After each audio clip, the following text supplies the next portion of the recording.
March മാസത്തിൽ തീരും, രണ്ടാഴ്ചയ്ക്കുള്ളിൽ തീരും, ജൂൺ 15-ന് തീരും, ഇന്ന് തീരും, നാളെ തീരും എന്നുമൊക്കെ പറയുന്നത് കേട്ട് തലസ്ഥാനവാസികളൊക്കെ വളരെ പ്രതീക്ഷയോടെയാണ് ഇരുന്നത്. പക്ഷേ റോഡിൻ്റെ നിർമ്മാണ പ്രവർത്തനങ്ങൾ എല്ലായിടത്തും പൂർണ്ണമായും പൂർത്തിയായിട്ടില്ല എന്നുള്ളതാണ് ഏറ്റവും പ്രധാനപ്പെട്ട തിരുവനന്തപുരത്തെ കാര്യം.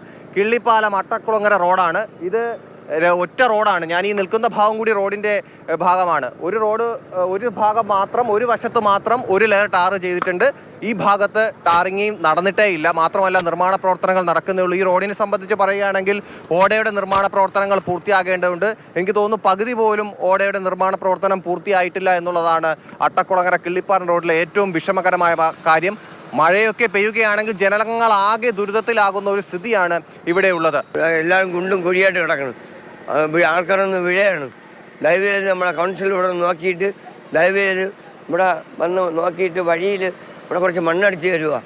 ഇവിടെ മണ്ണടിച്ചിട്ടുള്ള കുട്ടികൾ സ്കൂളിൽ പോണതാണ്. കുട്ടികളെ കൊണ്ട് സ്കൂളിൽ പോണതാണ്. ഈ പലവേട്ടെന്ന് പറഞ്ഞാൽ ചരക്കടിച്ച് വീഴും. മഴ പെയ്താൽ വെറും ചമ്മലും. അതുകൊണ്ട് ഓണത്തിന് മുമ്പ് റോഡ് റെഡിയായി തരണമെന്ന് ആവശ്യപ്പെടുകയാണ് മേയറിനോടും നമ്മുടെ വാർഡ് കൗൺസിൽ കെ സുരേഷിനോടും. ഇപ്പോൾ ഈ റോഡിൻ്റെ ഭാഗത്ത് തന്നെയുള്ള ചാലയിലേക്ക് പോകുന്ന വഴിയൊക്കെ മഴ പെയ്താൽ ആകെ കുളമാണ്. അവിടെയൊക്കെ സ്മാർട്ട് റോഡിൻ്റെ നിർമ്മാണ പ്രവർത്തനങ്ങൾ നടക്കുന്നതേ ഉള്ളൂ. അങ്ങനെ തലസ്ഥാനത്തെ സ്മാർട്ട് റോഡിൻ്റെ പ്രവർത്തനങ്ങളൊന്നും പൂർണ്ണമായി തീർന്നിട്ടില്ല എന്നുള്ളതാണ് ഏറ്റവും ആശങ്ക ഉളവാക്കുന്ന ഒരു കാര്യം. ജനങ്ങളെ ഏറ്റവും ബുദ്ധിമുട്ടിക്കുന്ന ഒരു കാര്യം എന്ന് പറയുന്നത് അതാണ്.